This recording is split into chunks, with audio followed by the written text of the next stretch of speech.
오늘 주보를 보시면 색깔이 바뀌었죠. 녹색에서 보라색으로. 오늘부터 대림절이 시작되었습니다. 교회의 전례 달력은 1월이 아니라 대림절부터 시작하기 때문에 오늘부터 교회 새해가 시작된 셈입니다. 전통적으로 교회는 신자들이 그리스도의 오심을 기다리고 준비하면서 새해를 맞이하도록 이 절기를 제정했습니다. 역사적으로 예수님은 2000여 년 전에 예루살렘에 태어나셨습니다. 교회는 이것을 그리스도의 첫 번째 오심, 초림이라고 불러왔습니다. 우리는 예수님이 종발에 다시 오시리라고 굳게 믿습니다. 이것을 그리스도의 두 번째 오심, 재림이라고 부릅니다. 대림절 동안 우리는 예수님의 첫 번째 오심과 두 번째 오심을 기다리면서 준비합니다. 어떤 분에게는 예수님의 오심을 기다리며 준비한다는 말이 좀 이상하게 들릴지도 모르겠습니다. 오신다는 것은 지금 여기에 계시지 않는다는 것을 전제하기 때문에 그렇습니다. 그래서 이 오심과 여기 지금 현재 존재한다는 현존이라는 말은 상호 모순처럼 들립니다. 문자적으로 보면 분명 그렇습니다. 하지만 이 오심은 문자적 의미 이상의 의미를 가집니다. 대림절의 오심은요, 이미 여기 계신 분의 오심을 뜻합니다. 예수님은 2000년 전에 그 성탄절에 임마누엘로 오셔서 사람들 가운데 거하셨습니다. 그리고 부활하고 승천하신 후에는 다시 성령으로 오셔서 사람들과 함께 하십니다. 그러니까 예수님은 항상 우리 가운데 현존해 오셨습니다. 사실 예수님 2000년 전에 이 땅에 오셨지만 우리는 2000년 전에 태어나지 않았기 때문에 그때는 예수님을 못 만났을 거고요. 처음으로 우리가 예수를 그리스도로 믿고 고백했을 때 우리 가운데 첫 번째로 예수님이 오셨습니다. 또한 우리가 이렇게 모여서 예배를 드릴 때 또 함께 한 마음으로 기도할 때 예수님은 우리 가운데 계십니다. 마침 오늘 대림절 첫 번째 주일이어서 성만찬 예식을 거행하는데 성만찬 예식을 거행할 때 빵과 포도주 가운데 현존하시는 예수님이 우리 안에 예수님을 모시게 됩니다. 그러니까 예수님은 이런 기회 저런 기회가 있을 때마다 우리에게 다가오십니다. 그래서 예수님은 이미 여기에 그리스도교 신자인 우리와 함께 계십니다. 그런데 교회는 이상하게 이 교회의 전례력을 시작하는 대림절에 예수님의 오심을 기다리며 준비하라고 합니다. 도대체 이 계신데 이미 계신데 오신다니 이게 도대체 상호 모순되는 이걸 우리가 어떻게 받아들여야 할까요? 저는 그 이유가 망각 때문이라고 생각합니다. 예수님은 이미 여기 우리와 함께 계십니다. 마치 공기처럼 말입니다. 하지만 우리는 살면서 공기의 존재를 의식하지 못할 때가 많습니다. 분명히 존재하는데 그리고 공기가 없으면 우리가 숨 쉴 수가 없어서 한순간도 살아있을 수가 없는데 그것이 존재하는지조차를 잊고 살 때가 더 많습니다. 예수님도 이와 비슷합니다. 우리가 너무 익숙해서 예수님의 현존을 의식하지 못합니다. 예수님의 현존을 의식하지 못하는 것 때문에 우리 신앙생활에 문제가 발생합니다. 예수님은 이미 여기에 우리와 함께 계시지만 그것을 잊고 살아온 우리에게 교회는 전례력의 새해를 시작하면서 예수님의 현존을 의식하는 훈련으로 신앙생활을 갱신하더라고 대림절을 둔 것입니다. 우리는 교회력의 리듬에 따라 예수님의 오심을 다시 기다리며 준비하라는 것입니다. 이는 마치 오래된 미래나 걸어온 새 길이라는 말과 비슷하다고 저는 생각합니다. 이게 형용 모순 같지만 오래된 미래나 걸어온 세길이란 말이 사실은 우리는 이미 신앙생활의 정답을 알고 있습니다. 하지만 알고 있지만 그걸 살아내지 못합니다. 그래서 똑같은 잘못을 매번 반복합니다. 대림절은 그런 우리를 다시 출발선에 서게 합니다. 그 출발선에서 우리 신앙의 ABC인 예수 그리스도를 우리 가운데 모시는 훈련을 하게 합니다. 예수가 우리와 함께 하심을 의식하게 하고요. 이것을 의식하면 우리는 생활 태도가 달라집니다. 예수님이 우리 옆에 계신다, 우리의 일거수일투족에 관심을 가지신다, 이런 걸 알면 사실은 아마 사람들이 그렇게 하늘 무서운 줄 모르고 죄짓지 못할 것입니다. 자기 멋대로 살지 못할 것입니다. 그런데 우리가 그걸 자꾸 잊어버리기 때문에 그렇게 사는 겁니다. 또 예수님이 우리와 함께 하신다는 건 늘 의식하게 되면 우리가 힘든 일을 겪을 때 훨씬 더 수월하게 넘어갈 수 있을 것입니다. 나 혼자 겪는 거 아니고 예수님이 함께 겪기 때문에 그렇게 우리는 위로받을 수 있습니다. 그래서 의식하는 게 굉장히 중요합니다. 그리고 예수님이 우리와 함께 계신 걸 의식하게 되면 예수가 우리가 또 원하는 삶을 살도록 의도하게 됩니다. 아, 예수님이 나에게 원하는 삶이 있지, 내가 그냥 여기에 아무 이유 없이 살고 있는 게 아니지 하는 걸 알게 되면 내가 의도적으로 하나님의 뜻대로 살려고 노력하게 됩니다. 지금 적어도 교회가 새해를 출발하면서 1년을 이런 마음을 가지고 시작하고 그렇게 쭉 살아가야 한다는 것을 살게 하려고 대림절이 지금 우리에게 주어지는 것입니다. 아무쪼록 이 대림절을 통해서 우리 신앙생활의 첫 단추를 다시 잘 끼우게 될 수 있기를 바랍니다. 오늘 본문은 성서 일과가 대림절 첫 번째 주일 서신서 본문으로 제시한 말씀입니다. 이게 사도 바울이 로마의 모든 신자들에게 보낸 편지의 일부입니다. 본문은 지금 화면에서 보시는 것처럼 여러분은 지금이 어느 때인지 압니다 라는 말로 시작합니다. 여기에 쓰인 때라는 단어는 헬라어 그리스어 원어로 카이로스입니다. 이 때나 시간을 의미하는 그리스 단어는 이 카이로스만 있는 게 아니라 크로노스도 있다는 것을 잘 아실 것입니다. 이 크로노스는 우리가 시계로 계측할 수 있는 시간을 가리킵니다. 이에 반해서 카이로스는 하나님의 뜻이 우리 일상 속으로 파고드는 순간, 그 시간, 곧 결정적인 순간을 뜻합니다. 이 결정적인 시간에 그리스도인들은 잠에서 깨어나야만 한다고 바울은 말합니다. 왜냐하면 처음 믿었을 때보다 구원이 더 가까워졌기 때문입니다. 여기서 우리는 구원이 무엇인가 생각해 볼 필요가 있습니다. 우리가 로마서를 읽을 때 반드시 기억해야 할 것이 있는데요. 그것은 로마서를 바울 당시, 즉 1세기 로마 제국이라고 하는 컨텍스트, 맥락 위에 놓고 본문을 읽고 해석해야지 16세기 교회 개혁가들의 맥락에 놓고 본문을 해석해서는 안 된다는 것입니다. 이게 이제 우리가 로마서나 바울 서신을 잘못 이해할 때 흔히 저지르는 잘못입니다. 종교개혁가들이 해석한 바울의 그 해석을 가지고 이게 바울이 이 글을 쓴 의도라고 생각할 때 우리는 바울의 편지를 오해합니다. 특별히 대림절이 예수 그리스도의 오심을 기다리며 준비하는 기간이고, 예수의 오심은 예수를 우리 가운데 모셔드리는 것, 받아들이는 것과 깊이 연관되어 있기에 이 구원이라고 하는 것을 예수천국, 불신지옥이라는 해석틀로 이해하기가 굉장히 쉽습니다. 그런데 바울이 얘기하는 구원은 전혀 그런 뜻이 아닙니다. 성서가 말하는 구원은 16세기 교회개혁 이후에 현대 그리스도교가 이해해온 것과 매우 다릅니다. 많은 그리스도인들은 구원을 죽어서 천국 가는 것이라고 이해합니다.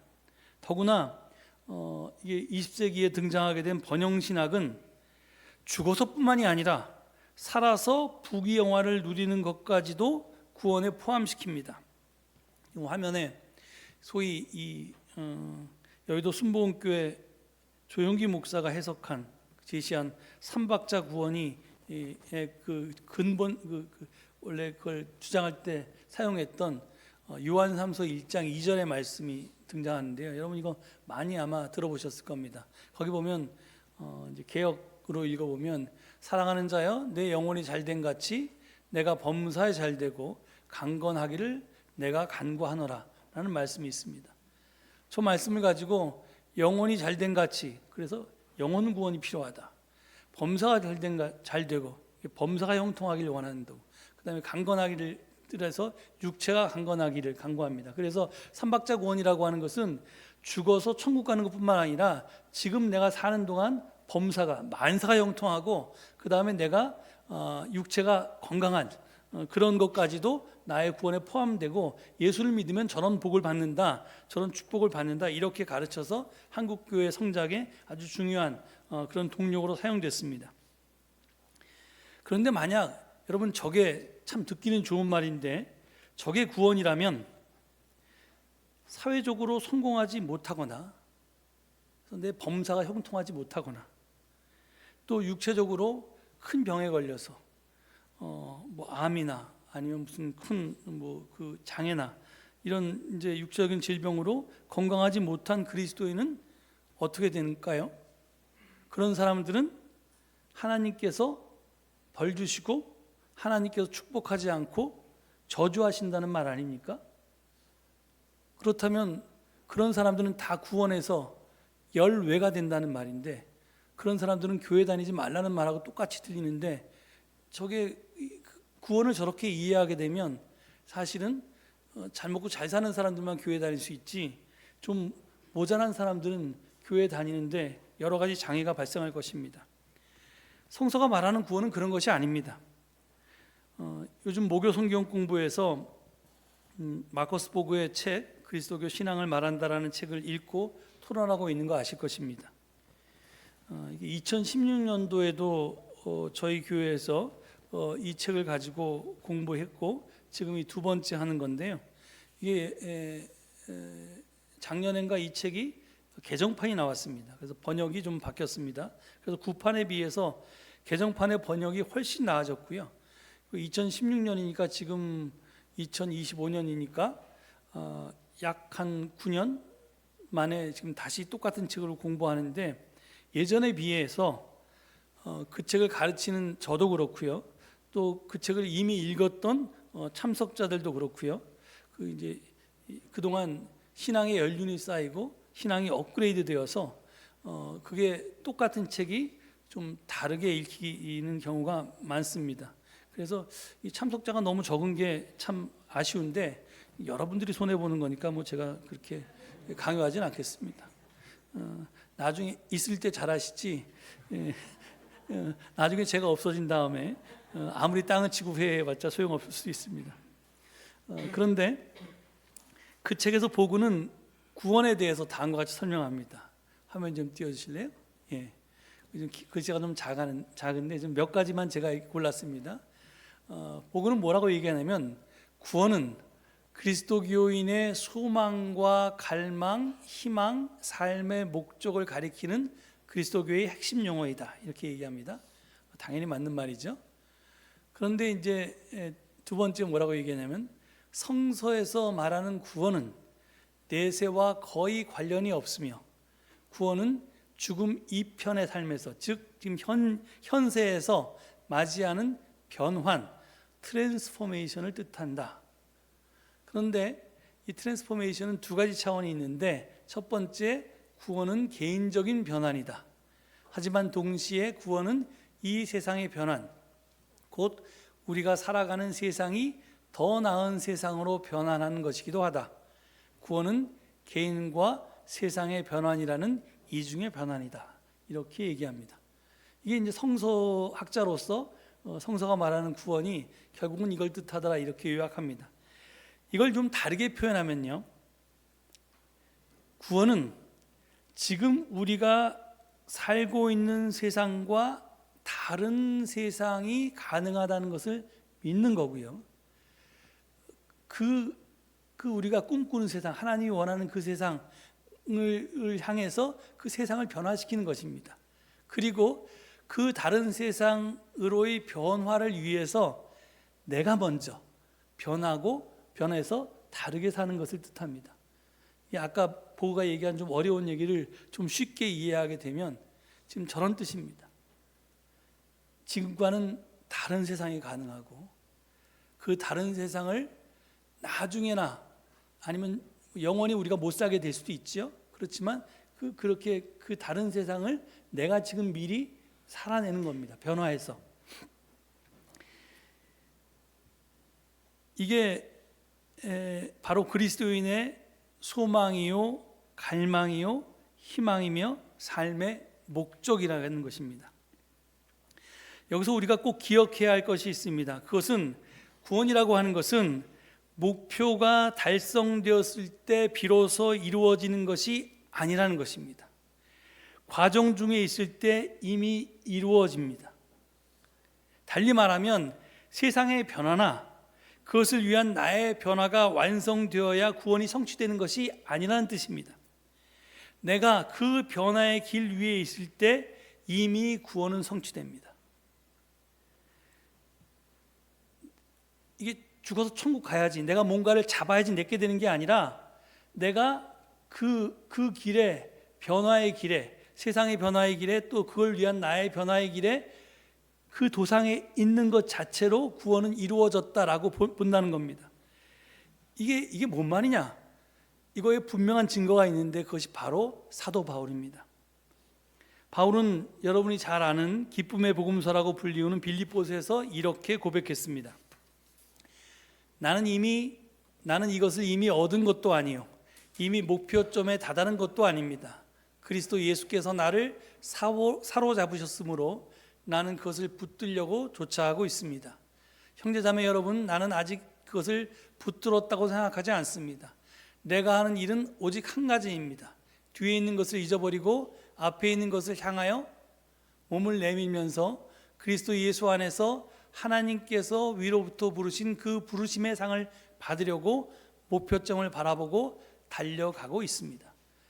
바울은 지금 자기가 목표점에 도달한 게 아니라고 분명히 얘기합니다. 나는 도상에 있다고 얘기합니다. 그런데 그 바울은 아직 세상의 변화나 자기 자신의 변화를 완성하지 못한 겁니다. 아직 도상에 있고 과정 중에 있을 뿐입니다. 하지만 그 바울이 빌립보에서 계속해서 기뻐하고 또 기뻐하라는 말을 반복합니다. 그래서 오죽하면 기쁨의 복음서라고 이야기했습니까? 왜 그러냐면 그 이유를 바울은 3장에서 이렇게 설명합니다. 20절입니다. 우리의 시민권은 하늘에 있습니다. 그것으로부터 우리는 구주로 오실 주 예수 그리스도를 기다리고 있습니다. 그분은 만물을 복종시킬 수 있는 권능으로 우리의 비천한 몸을 변화시켜서 자기의 영광스러운 몸과 같은 모습이 되게 하실 것입니다. 이 비슷한 말이 바울 서신의 곳곳에 나오는데요. 예수 그리스도가 부활했듯이 나도 부활할 것이다 이렇게 얘기합니다. 예수 그리스도의 변화가 예수 그리스도 한 명에 그치는 게 아니라 계속해서 릴레이 달리기를 하듯이 이어 달리기를 하듯이 그 다음에 이 보편적인 부활이 시작되었으니 계속해서 사람들이 예수처럼 변화될 것이다. 지금 이 이야기를 하는데 그런 내용 중에 하나입니다. 하나님의 동역자로서 세상에 하나님 나라를 건설하고 확장하기 위해 애쓴 바울은 자기보다 앞서서 그 일을 했던 예수가 부활했듯이 자기도 부활할 것을 믿었습니다. 바울은 자기가 생각하기에 자기는 자격도 없고 능력도 부족했는데 그런 자기가 하나님의 선택을 받아서 하나님과 함께 세상의 변화를 위해서 일한다는 사실 자체로 행복했습니다. 그것으로 충분했습니다. 세상의 그 어떤 것도 이 보람과 긍지를 대신할 수 없었습니다. 그게 바울이 도상에서 구원받았다고 이렇게 나는 기쁘고 감사하다고 그렇게 고백할 수 있었던 이유였습니다. 세상의 눈으로 보면 그는 패배자입니다. 루저입니다. 왜냐하면 그는 가난했고요, 병들었고요, 그리고 비천한 신분이었기 때문입니다. 하지만 그는 이렇게 고백합니다. 4장에서 이렇게 얘기합니다. 나는 어떤 처지에서도 스스로 만족하는 법을 배웠습니다. 나는 비천하게 살 줄도 알고 풍족하게 살 줄도 압니다. 배부르거나 굶주리거나 풍족하거나 궁핍하거나 그 어떤 경우에도 적응할 수 있는 비결을 배웠습니다. 나에게 능력을 주시는 분 안에서 나는 모든 것을 할 수 있습니다.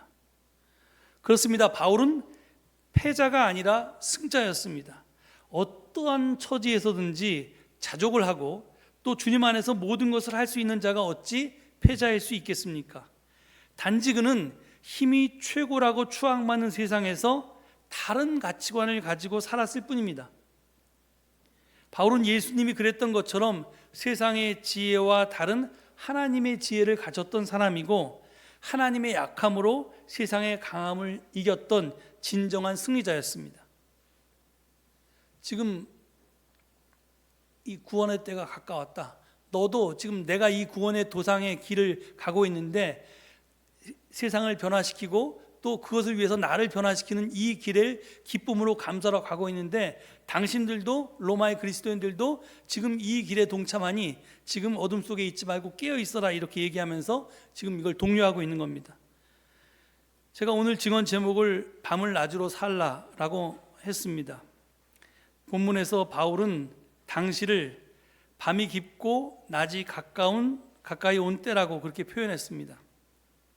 이는 당시의 로마 제국처럼 힘이 최고라고 추앙하는 그런 세상을 묘사한 말입니다. 깊은 밤에는 어둠에 숨어서 죄가 만연하고 또 악이 득세합니다.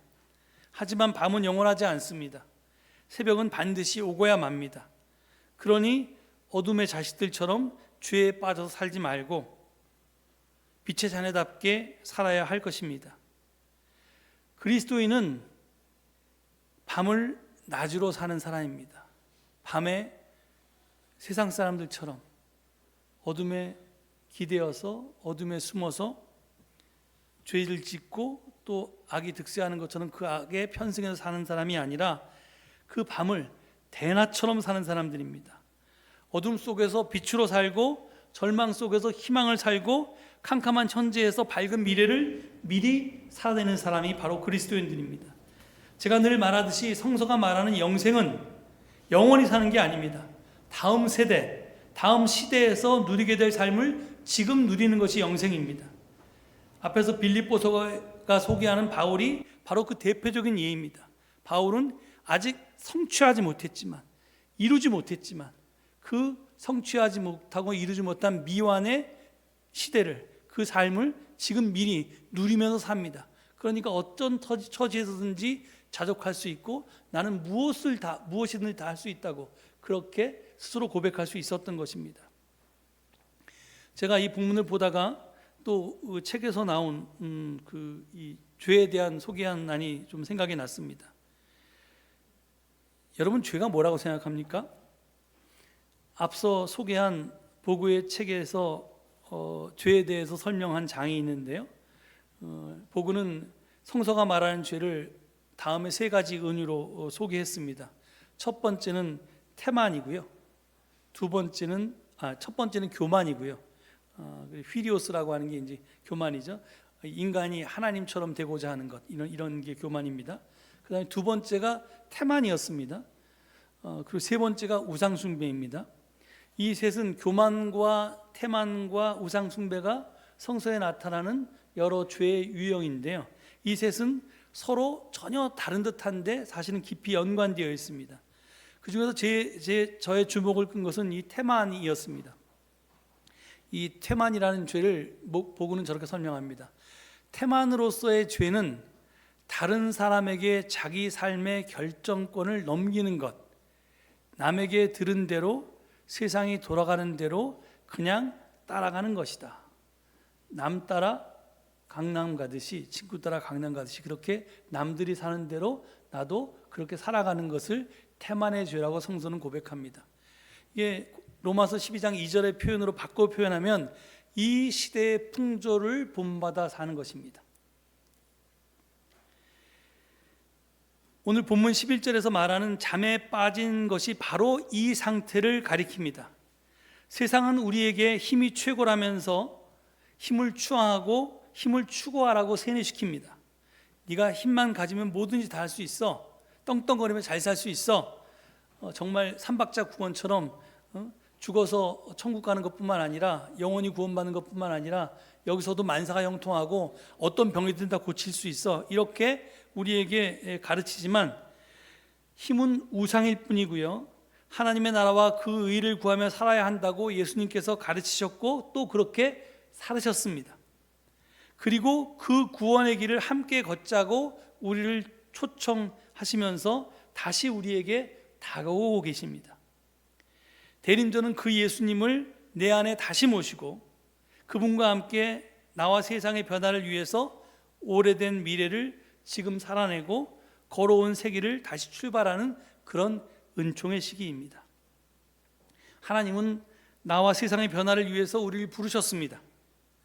기왕 주님의 뜻대로 살기로 했으니 다시 세상 풍조를 따라 사는 변절의 길로 뒤돌아가지 마시기 바랍니다. 우리는 변화의 길로 불림받았지 그 변화의 길을 다시 돌이켜서 변절하라고 불림받은 사람들이 아닙니다. 그러니까 빛의 갑옷 예수 그리스도를 입고 밤을 낮으로 살아내야 합니다. 그래서 바울이 그랬던 것처럼 바울이 누렸던 그 참 기쁨과 감사가 바울의 것뿐만이 아니라 지금 우리들의 것이 되게 해야 합니다. 여러분들 바울이 그랬던 것처럼 이 대림절에 다시 예수 그리스도 우리에게 다가오시는 예수 그리스도를 맞아들이시고 그 예수를 옷 입듯이 입으면서 진정으로 이런 구원의 삶을 미리 성취할 수 있는 우리 모두가 될 수 있기를 간절히 축원합니다. 이 말씀 되새기시면서 잠시 침묵 가운데 기도하시겠습니다.